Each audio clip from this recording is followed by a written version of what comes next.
Bonsoir à tous. Alors, nous voilà dans ma cuisine encore ce soir pour notre recette, donc une recette ce soir salée, mais je vous prépare aussi une petite surprise pendant la cuisson de la recette. Donc ce soir, nous allons réaliser avec les légumes de saison, évidemment, un roulé de potiron. Et vous allez voir, c'est un petit truc assez sympa qu'on peut déguster chaud ou froid. Et c'est vraiment quelque chose de très gourmand. Alors, qu'est-ce qu'il va nous falloir pour cette recette? Évidemment, du potiron, des lardons, des oignons, des œufs, des noix et du gruyère. Voilà, après le reste, on en reparlera ensemble et un peu de farine, bien entendu.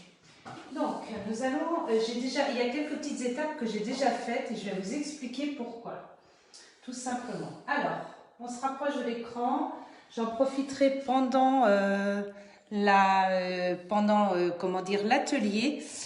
pour vous redonner les nouveautés sur Cookidoo.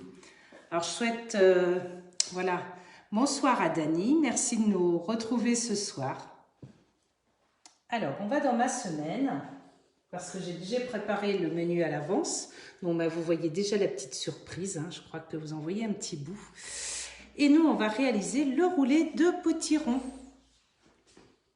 Donc, ce roulé de potiron,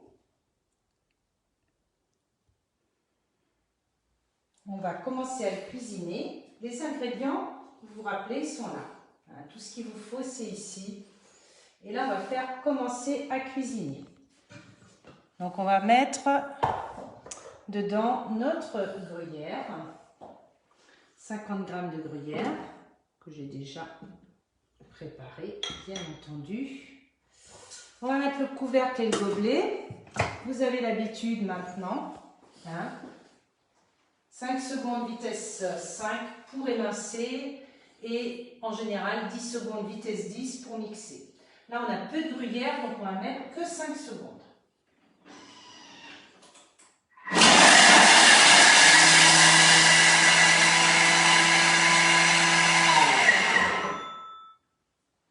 Et on va regarder le résultat.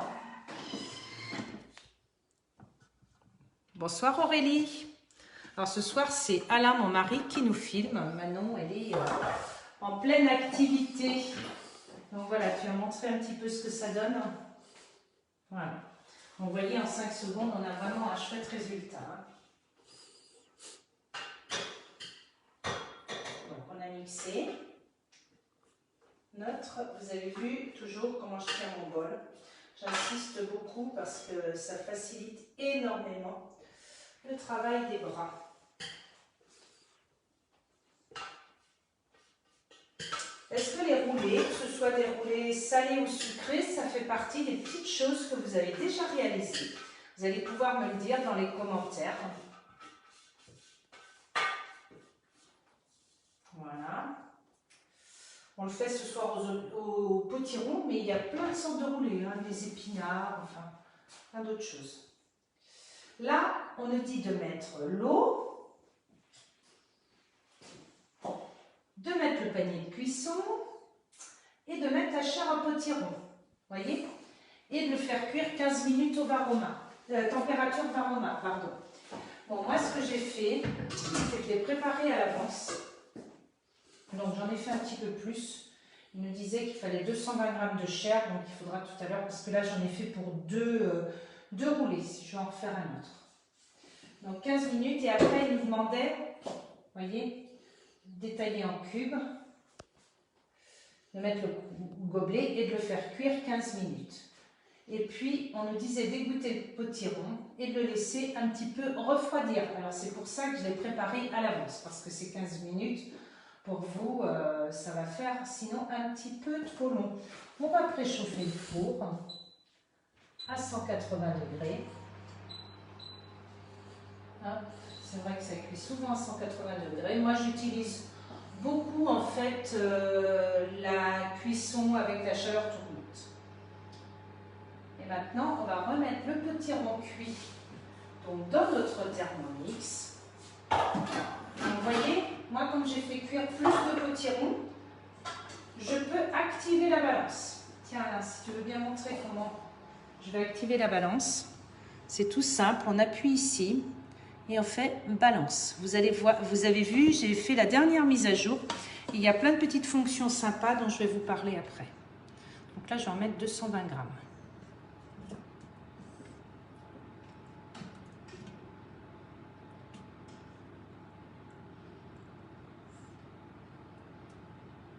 Allez, un petit peu plus. C'est pas très grave. On met le potiron. On met les 3 œufs. Ils nous disent blanc et jaune séparés. Donc évidemment, on va mettre les jaunes en premier et les blancs, on va s'en servir pour la suite. Ce qu'on va faire un peu comme une génoise. Donc là, ça va vous donner la méthode de réaliser la génoise en fait, que ce soit sucré ou salé. On va rajouter la farine.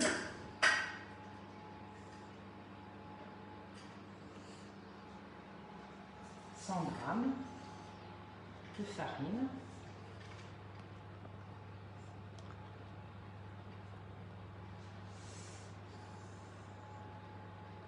Je souhaite le bonjour à, devinez qui nous regarde, Clément, mon fils. Bonjour Clément. Et il y a Baptiste aussi qui nous regarde. Bonsoir Baptiste.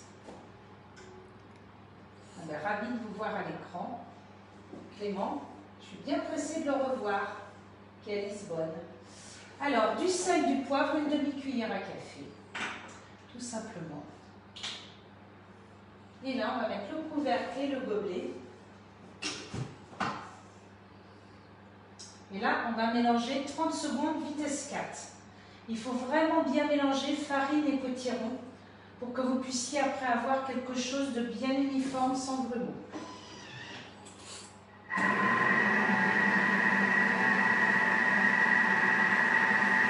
vas bien montrer, je vous le raconterai après, et tu vas bien montrer ce qu'il y a écrit ici, l'aperçu désormais sur la recette. La dernière mise à jour, elle permet l'aperçu. Je vais vous en parler après.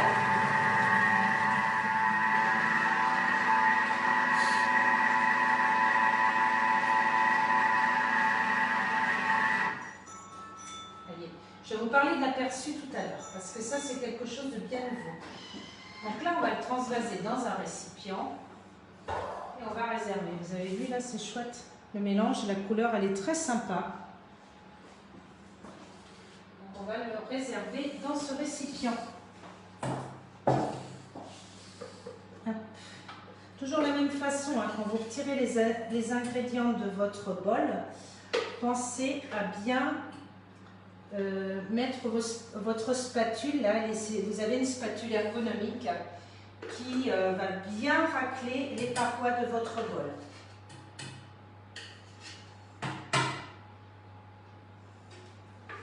Si vous en reste sous le bol, vous connaissez la petite technique, un coup de turbo, pardon, pas sous le bol, sous les couteaux, un petit coup de turbo et ça enlève tout.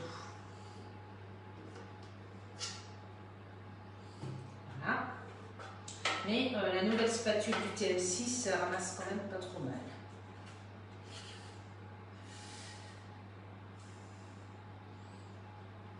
Et puis après, bon ben nous, on a de la chance. On a 2 bols. Je vais mettre de l'eau et puis quand le live sera terminé, je mettrai mon bol à nettoyer en fonction automatique. D'accord? Pour ce genre de fonction, on peut faire le nettoyage fonction pétrin. Allez, c'est parti. Ça, on verra ça tout à l'heure. Ça, c'est la chance d'avoir plein de bols. Hein. Ah, bonjour Fanny. Alors, bah voilà, ça c'est la famille réunie qui regarde la vidéo ce soir. Je me sens honorée.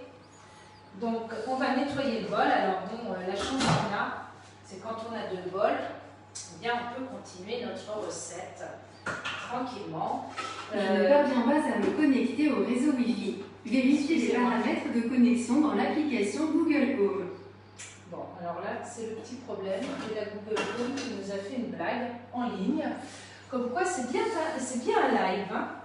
Donc, j'étais en train de vous dire, oui, qu'on va utiliser le deuxième bol. Sachez qu'en ce moment, vous pouvez, quand vous vous équipez du Thermomix, vous avez un bon d'achat de 150 € qui vous permet d'avoir un deuxième bol à 59 €. On va mettre les blancs en neige. Alors, les blancs en neige, je sais, là, il y a 3 blancs. Je sais que ça, c'est quelque chose qui vous fascine toujours. Comment réussir nos blancs en neige? On l'entend souvent, il y en a qui disent, moi, j'arrive pas bien aux blancs en neige. Alors moi, je vais pouvoir vous expliquer un petit peu comment on fait. Parce que là, la méthode, elle est bien expliquée sur cette recette. On insère le couvercle, on trouve un couvercle propre, et le gobelet doseur. Et là, regardez ce qu'on va faire. On va faire une fonction turbo. Et ça, c'est tout nouveau. Enfin, pensez à la faire quand vous avez des blancs en neige pour casser vos blancs. Alors, évidemment, bien avant de mettre le fouet. Voilà. On va regarder ce que ça donne.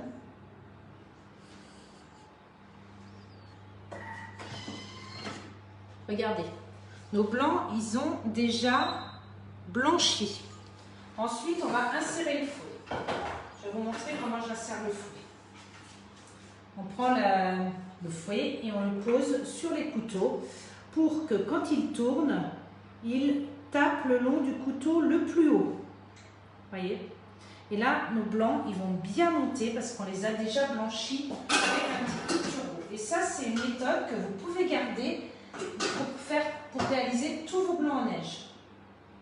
Un couvercle gobelet et on va fouetter 2 minutes vitesse 3. Alors moi, ce que j'aime bien, c'est 3 blancs 2, 3 minutes. Donc, vous voyez, je peux modifier si j'ai envie de modifier.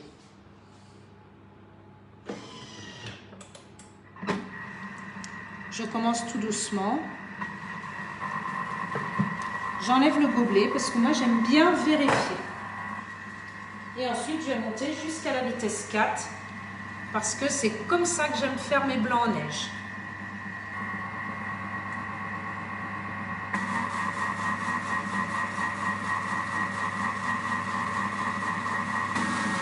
Voilà. L'avantage, regardez, c'est ça que je voulais vous montrer. Alors, ça va peut-être faire un petit peu de bruit, mais vous voyez la nouveauté, c'est que pendant une fonction, vous avez l'aperçu ici. Et là, comme on est dans l'aperçu, on n'est plus dans la recette. Normalement, nous, on est à l'étape 28 et il nous montre après ce qu'on va avoir à faire. On va retirer le fouet, on va mettre les blancs en neige dans la préparation de butternut. On va faire sur notre plaque, voilà. Et on va cuire pendant 12 minutes à 180 degrés.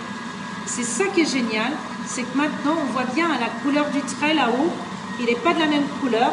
On est en train de lire l'étape 34 alors qu'on est à la 28. Et ça, c'est tout nouveau, c'est l'aperçu. C'est-à-dire qu'au lieu de regarder la recette en mettant détail de la recette avec les 3 petits points, c'est beaucoup plus facile à lire comme ça. L'avantage, c'est que par exemple, là, et bien après, il nous dit de couper les oignons et de les rissoler. Moi, ce que j'ai fait, c'est que je l'avais fait sur mon frame d'avant. D'accord? Sur le Thermomix frame, parce qu'il fallait aussi me faire refroidir. Je suis en train de chercher la spatule. Donc là, on a des oignons qui ont rissolé dans l'huile d'olive. Alors nous, on a fait le choix de mettre de l'huile de noix parce qu'en fait, après, on va rajouter dans notre mélange de fromage des noix. Donc, j'ai fait rissoler dans l'huile de noix. Donc là, vous voyez, ce qui est chouette, c'est qu'on peut s'avancer. Quand on regarde comme ça, moi j'ai pris mon bol et je l'ai posé sur le fond. Et pour revenir à notre étape, c'est très simple. Si on veut voir où on en était, on rappuie tout simplement sur l'icône. Et là, on voit, il nous reste 23 secondes. Pendant ce temps-là, je vais laver ma spatule.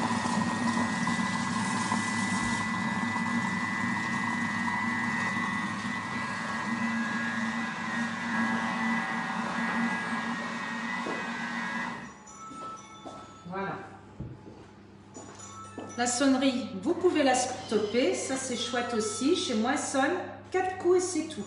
On peut la modifier et on peut aussi régler le volume, l'intensité. Et là, c'est chouette parce que regardez un peu ce qu'on obtient là. Franchement, des blancs en neige qui sont parfaits. Si le résultat, vous voyez, j'ai mis 3 minutes en battant avant. Si le résultat ne vous convient pas encore, rajoutez 1 minute. 1 minute de plus que le nombre de blancs d'œufs que vous mettez. Alors, on prélève tout d'abord une bonne cuillère, une seule, hein, d'accord? Et puis on la mélange, on l'incorpore pour commencer la préparation. Une au départ, c'est tout.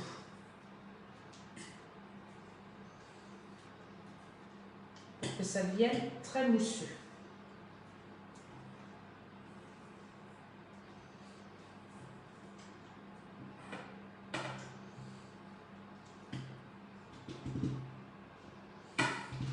Là, et ensuite, on va incorporer au fur et à mesure le reste de la recette.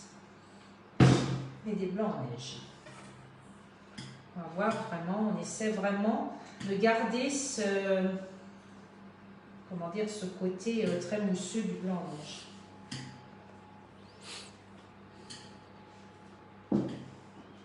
Pour les personnes qui ne souhaitent pas passer cette étape, qui n'aiment pas mélanger, eh bien vous avez aussi la possibilité de remettre votre préparation directement donc de butternut dans votre bol et ensuite vous faites votre mélange en laissant le fouet hein, dans le bol, vous faites votre mélange en sens inverse à la vitesse 1 pour ne pas casser vos blancs d'œufs. Ça m'arrive de faire ça aussi pour le gâteau au chocolat. Est-ce que vous réalisez vos blancs en neige dans le Thermomix? Vous pourrez me répondre. Pour ceux qui regardent la vidéo après, n'hésitez pas. Alors, qui ne les fait pas? Je ne sais pas.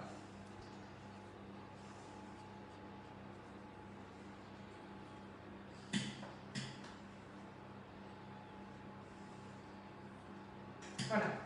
Donc ensuite, on va mettre cette préparation sur la plaque que j'ai préparée. Vous avez deux solutions. Soit vous prenez une plaque, vous savez, en silicone. Alors, je l'avais sortie, elle doit être rangée. Une plaque en silicone avec les petits rebords, comme pour faire vos bûches de Noël, par exemple, toutes vos génoises, tout ce qui est les biscuits roulés. Soit vous la faites directement sur la plaque comme ça. Moi, j'aurais bien aimé, pour qu'elle soit bien régulière, vous montrer. Mais là, je vais vous montrer aussi sur une feuille de cuisson. L'avantage de vous montrer sur la feuille de cuisson, c'est que même si vous n'avez pas les plats, vous voyez que vous pouvez le réaliser quand même. Ils nous disent à peu près, voilà, 1 millimètre, non pas 1 millimètre, vous mettez quelque chose d'uniforme hein, pour que vous ayez une jolie bûche.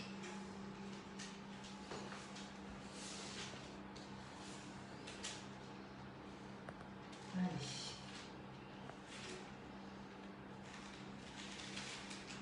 Je vais prendre notre petite spatule. J'aime bien ramasser les bords. Moi. Faites attention à vos bords, qu'ils soient assez épais par rapport au milieu, parce que sinon vos bords vont cuire très vite et votre cuisson ne va pas être uniforme.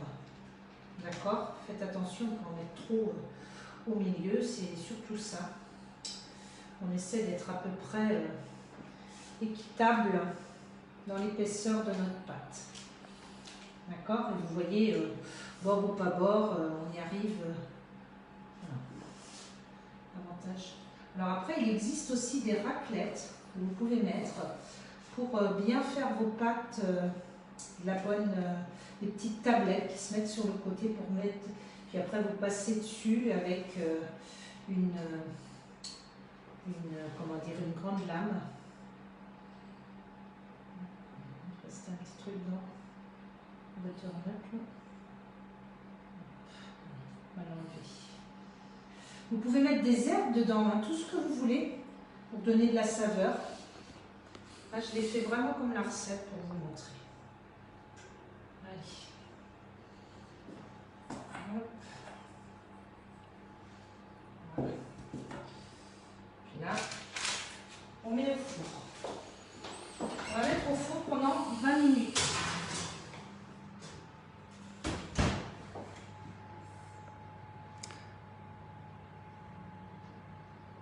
Ah oui, ben Baptiste, évidemment, il fait comme ça. Tu as bien raison, c'est moins fatigant qu'à la main. 12 minutes, je crois plutôt. Je ne sais pas pourquoi je vous ai dit 20. On va vérifier. Je crois que c'est 20 minutes, 12 minutes, pardon. Donc là, on a mélangé. Tout ça, on l'a fait. 12 minutes à 180. Pendant ce temps-là, évidemment, il nous propose de mettre à cuire nos 200 g d'oignons à rissoler pendant 10 minutes et puis à refroidir. Donc moi, j'ai préféré les préparer à l'avance avec, je dis, donc là, si on veut passer ces étapes, on peut aller sur les 3 petits points, détail de la recette, et on va à l'étape où on est rendu, c'est-à-dire ici pour moi, l'étape 8, parce que j'ai déjà fait mijoter, rissoler, pardon, pendant 10 minutes. Donc là, c'est parti. On va rajouter les noix dedans. 30 grammes.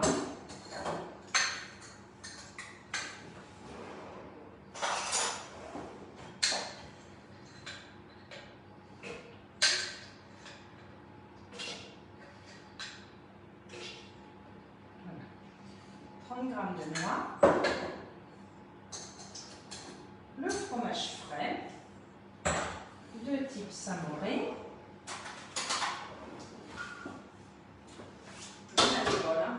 Et puis il va falloir quand même que j'en lave un pour ma recette à la fin pour faire le fromage frais. Voilà.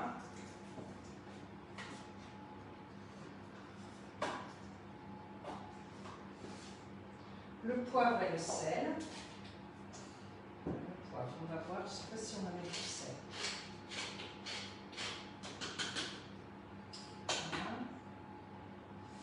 Voilà. On va mettre le gobelet doseur.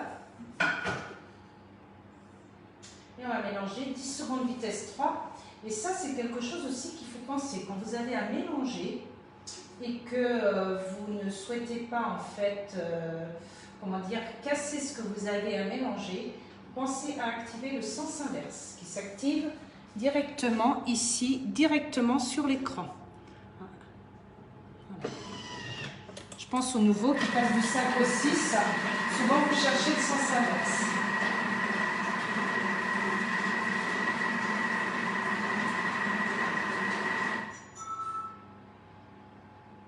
Voilà, on va réserver au frais quelques minutes. Donc là, notre préparation, elle est faite, elle est prête pour mettre sur notre Thermomix, sur notre préparation tout à l'heure. Quand ça va être cuit. Donc, il nous reste 10 minutes. Donc, qu'est-ce que je peux faire pendant 10 minutes de cuisson là? Vous voyez, c'est une recette. Si vous la faites au fur et à mesure, comme elle est présentée, tout se prépare comme il faut. Là, je vais nettoyer le bol. Tiens, je vais vous montrer comment on peut nettoyer le bol rapidement. Si vous voulez. Parce que maintenant, vous connaissez tous le nettoyage du Thermomix. Et là, regardez comment on peut nettoyer le bol rapidement. Donc là, la recette, mais je vais l'arrêter. On la regardera tout à l'heure. On regardera la suite tout à l'heure. Et là, j'ai mis juste un tout petit peu d'eau. Et le turbo, il me sert aussi à nettoyer le Thermomix. Là, je vais mettre 2 secondes.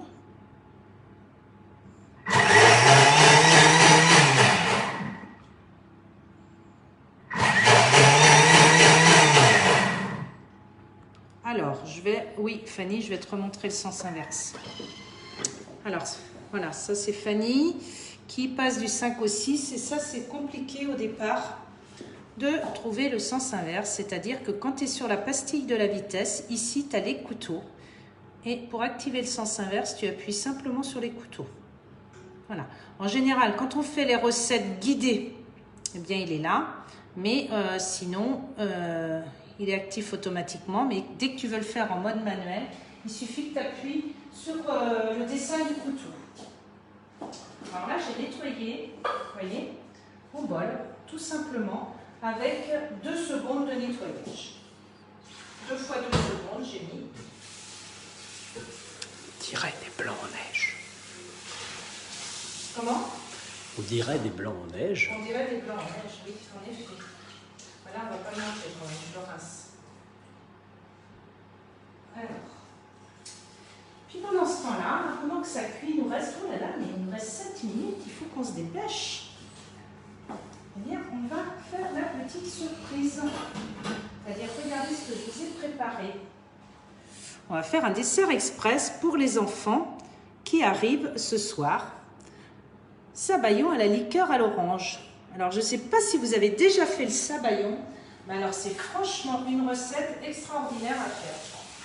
C'est ultra rapide. Il faut très peu de choses parce qu'il vous faut des œufs, un petit peu de cointreau, puisqu'on a pris de la liqueur d'orange, nous on va faire avec le cointreau, et puis des écorces d'orange et du sucre. C'est tout ce qu'il faut. Donc c'est parti pour la recette. C'est parti, commencez à cuisiner. J'en enlève un petit peu parce que j'ai l'impression que j'ai une cuisine bien encombrée pour vous montrer tout ça. Donc, les zestes de les zestes d'orange, on prélève. Alors là, oui, vous faites bien attention de ne pas avoir le blanc. Vous voyez? Le moins possible de blanc. Voilà, on retire l'excès de peau blanche et puis on va donc presser le jus. Donc là, on va mettre 120 g de sucre en poudre. Nous avons déjà réalisé la recette avec Alain et nous avons mis la dernière fois 50 g de sucre et ça nous a largement suffi. Ok. Ensuite, on va mettre le zeste d'orange. Et là, évidemment, qu'est-ce qu'on va faire? On va mixer 10 secondes, vitesse 10. Si, allez, petite astuce, quand vous mixez des choses, bon là pour le sucre ça n'a pas trop d'importance, quand vous mixez des choses et que vous ne voulez pas salir votre couvercle, par exemple quand ce sont des épices pour éviter que ça colle ici, quand vous voulez mixer du café, par exemple moudre du café, pardon, eh bien vous pouvez, alors quand il n'y a pas évidemment de température, mais vous pouvez mettre une feuille de cuisson. En plus, après, cette feuille de cuisson, elle peut... Pardon, mais un film transparent. En plus, ce film transparent, après, il peut vous servir pour comment dire, protéger votre dessert et le recouvrir.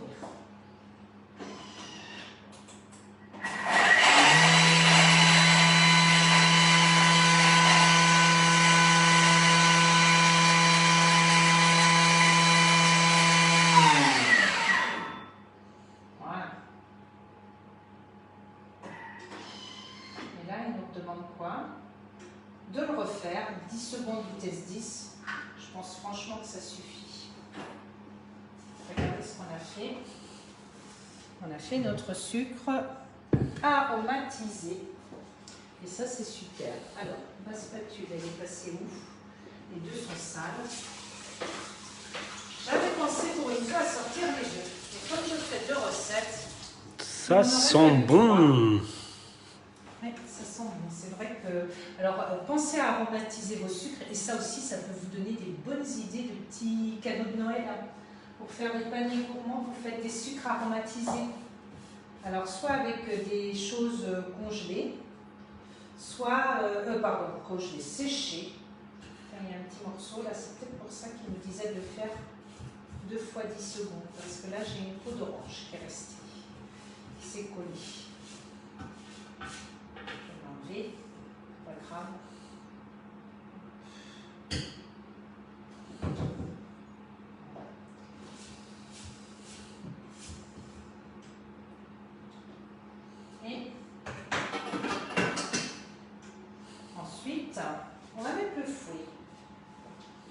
aussi a servi quand on le relave. Il a servi pour les blancs en neige, hein. J'aurais pu le mettre, mais voilà. On va mettre le fouet dedans. Vous allez voir qu'en tant que recette rapide, il n'y a pas mieux. Hein. On va mettre nos 90 g de jus d'orange. Et je pense qu'il va falloir que j'en refasse. Je ne dois pas en avoir 90 g.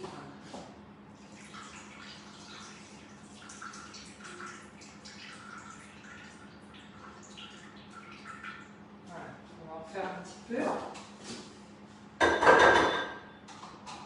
Parce que j'ai prévu un peu trop juste. L'orange, c'est vite fait.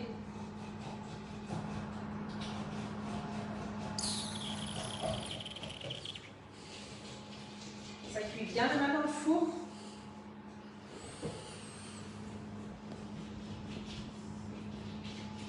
Voilà.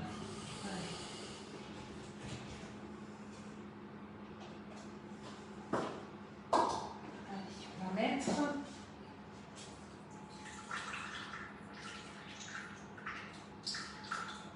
Voilà. Toujours un petit grain de plus avec moi.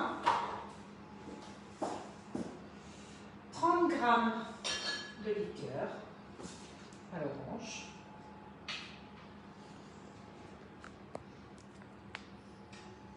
Tiens, coucou Laurent. Ah ben c'est la soirée famille, hein. Maintenant c'est les cousins. C'est super, ça fait plaisir. Quand on sort le Cointreau, il y a du monde à l'écran. Ah, on est content de mettre notre région en valeur. D'ailleurs, il y a des très belles visites ce week-end prévues chez Cointreau. Ah, alors après, on ne va pas trop tarder parce que lui, il n'aime pas. Donc, je vais vous montrer la suite et on finira ça après. Hein, parce que là, si vous attendez trop, vous allez avoir du mal à le rouler après. Il faut vraiment surveiller la cuisson. Hein. Je referme parce que mon four, je vais en avoir besoin après. Alors, regardez ce que j'ai préparé. J'ai préparé le torchon qui est humide et qui va me permettre de rouler mon gâteau. Alors, vous voyez, l'avantage de prendre la feuille, c'est qu'on ne se brûle pas. On le met très vite sur un torchon humide. Il faut vite dérouler. Ça colle un petit peu là.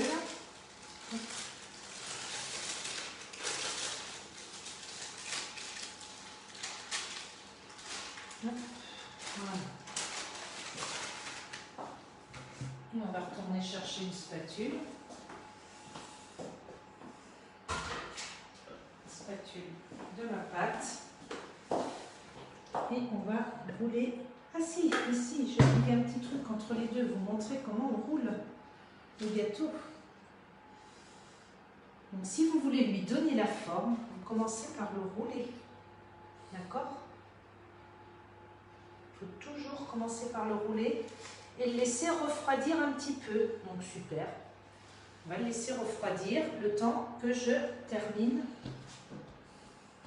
Voilà. Le temps que je termine mes jaunes d'œufs. Donc là, ça va être 6 jaunes d'œufs. Donc on a préparé ça en dernière minute. Vous avez vu ce que je fais? Hop. On casse 2 œufs l'un contre l'autre. Et ça, on casse qu'un. Ah, j'ai oublié. Mince.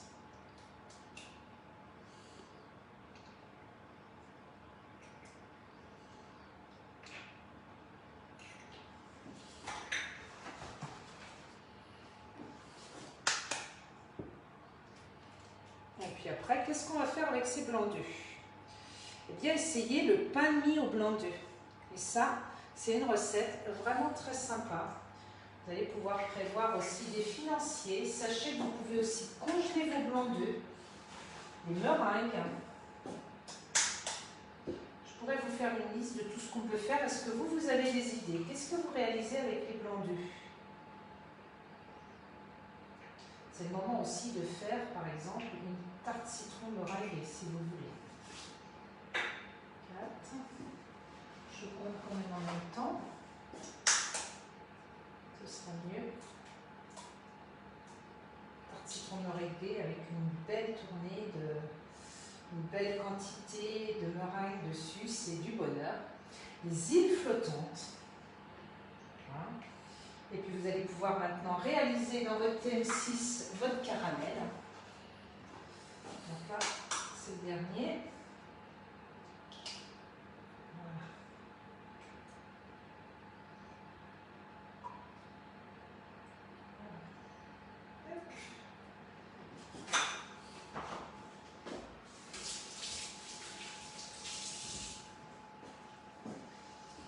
Alors on va mettre nos jaunes.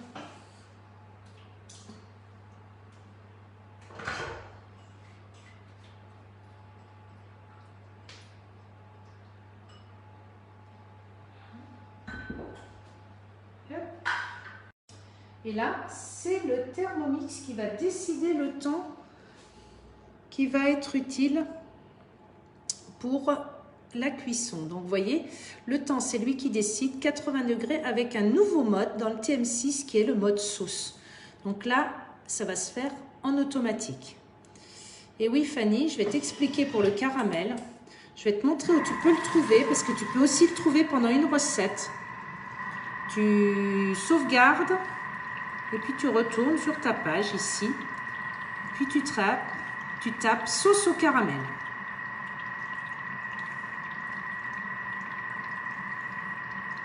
Sauce. Alors si tu mets trop près, Alain, je vois plus ce que je fais. Au caramel. Et ça, c'est ma préférée. C'est celle-ci. Non, l'autre à côté, là. Sauce au caramel, c'est celle-ci, voilà. 3 petits points. Et puis là, bon, tu vas voir, elle est dans mes favoris. Tu n'oublies pas de l'ajouter à tes favoris pour retrouver toujours ta recette facilement dans tes favoris. Que tu retrouveras ensuite à cet endroit-là. Les 3 petits traits, mes recettes, mes favoris. Et dans mes favoris, eh bien, voilà, tu vas retrouver à la fin la sauce au caramel qui est là. Voilà, tout simplement. Voilà. Donc ça, c'est le côté pratique de l'avoir toujours dans tes favoris. Tu sais lequel il faut faire. Cette sauce au caramel, elle est excellente. On veut revenir sur la recette. Allez, la sauvegarde. Et là, la sauce, elle est en train de se faire. Pendant ce temps-là, on va défaire notre gâteau, notre rouleau, et on va le terminer. Hop, vous voyez, il s'est roulé très facilement. Et ça, il faut se presser à le faire, parce qu'autrement, il va casser votre... c'est comme de la génoise, en fait. Hein. C'est une génoise. Donc là, on va mettre la garniture. Les oignons lardons. Et après, vous pouvez vraiment mettre en garniture du saumon. Moi, je trouve que dans celle-ci, avec le potiron, ça aurait été sympa aussi, de saumon à net.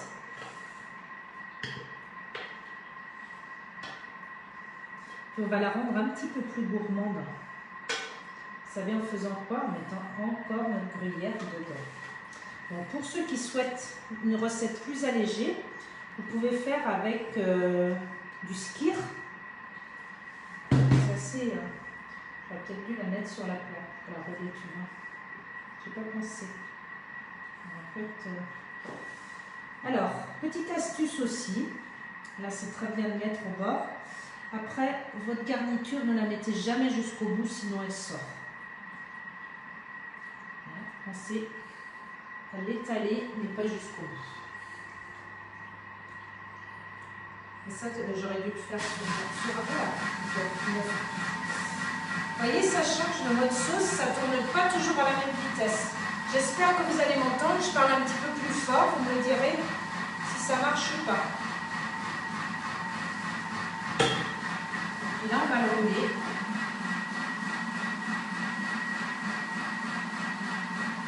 On essaie de le serrer, mais si vous le serrez trop, donc suivant le nombre que vous êtes, soit vous roulez dans l'autre sens pour avoir un plus gros, plus de part.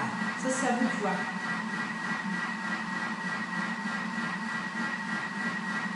Ah, j'ai oublié le fromage dedans. Je l'ai dit, je ne l'ai pas fait. Bon, on va le faire juste pour la fin. J'ai complètement oublié. On mettra dessus à la fin, parce qu'ils avaient proposé. On va mettre juste ici. Normalement, vous le parsemez à l'intérieur, tout au long, pour trouver le gruyère sur toutes les minces. Ça, c'est à parler. On oublie parfois des choses. Et vous voyez, là, on est limite. Donc, surtout, pensez à bien garder l'intérieur. Parce que forcément, ça ressort un peu.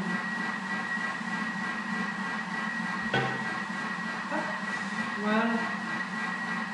Vous voyez? Et là, on va le remettre sur la plaque et c'est là que le problème va se poser parce que je n'ai pas pensé à le faire. Pensez à le faire sur le grille pour ne pas le bouger.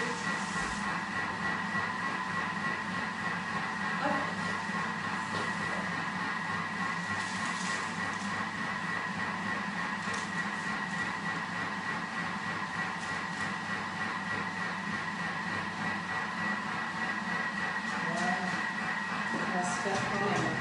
Ça se déplace assez bien. Du gruyère, 10 minutes au four, et vous allez avoir un super brûlé à présenter. Vous voyez, on va rajouter le gruyère par-dessus qui reste. On le fait cuire un petit peu. On va faire le gratiner à la fin.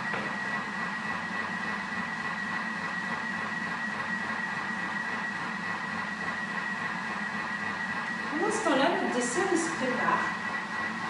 Quelques fruits. On rajoutera au dernier moment.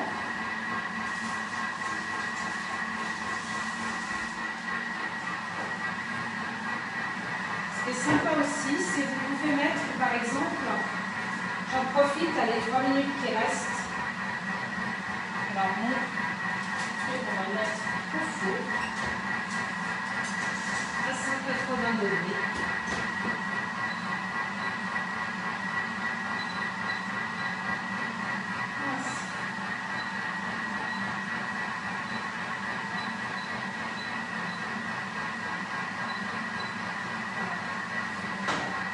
Ce qui est très sympa, c'est que vous pouvez le mettre dans une petite cuillère.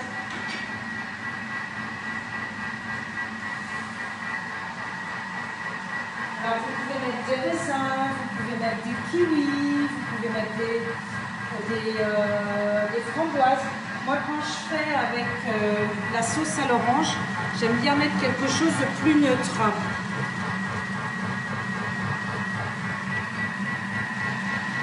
Donc je mets des pommes, je mets des poires, je mets des clémentines. Vous allez voir. Je vais juste vous en montrer deux comme ça. Elle est où notre petite cuillère? Je l'ai utilisée tout à l'heure.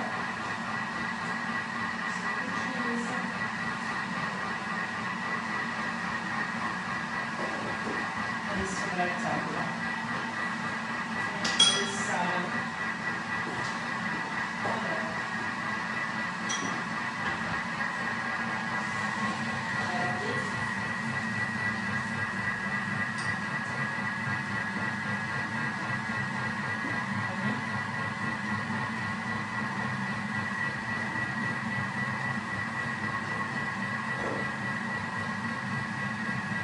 Ça, c'est vraiment le dessert express.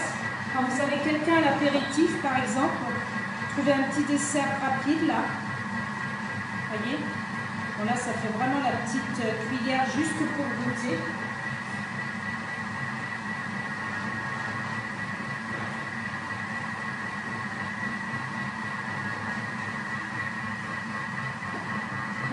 surveiller la cuisson si vous voulez. Jusqu'à la vitesse 4, vous pouvez bouger. Faites attention, mais vous pouvez regarder. D'accord? Au-delà de la vitesse 4, je ne vous garantis pas. Vous allez peut-être repeindre votre cuisine. Bon, ça fait... Voilà, suivant. Servir aussitôt.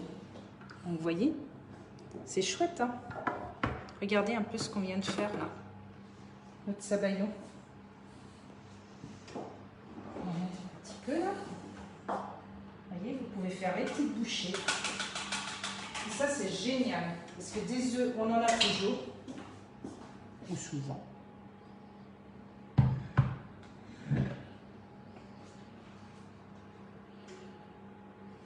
pouvez rajouter voilà, une petite feuille dessus, de la couleur si vous voulez. C'est sympa. Ça vous fait votre bouchée qui est super, super chouette. Moi, ce que je vais faire, quand mes enfants viennent tout à l'heure, je vais les mettre dans un verre un petit peu plus grand. Hop, ici. On va rajouter des fruits ensuite. Moi, je vais rajouter les fruits par-dessus. C'est pas un dessert qu'on mange en quantité.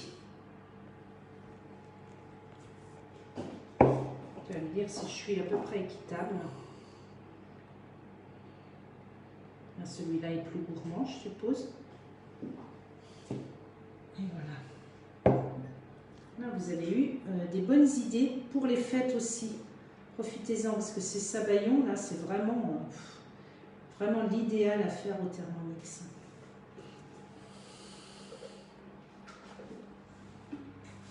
C'est une recette qui est très sympa.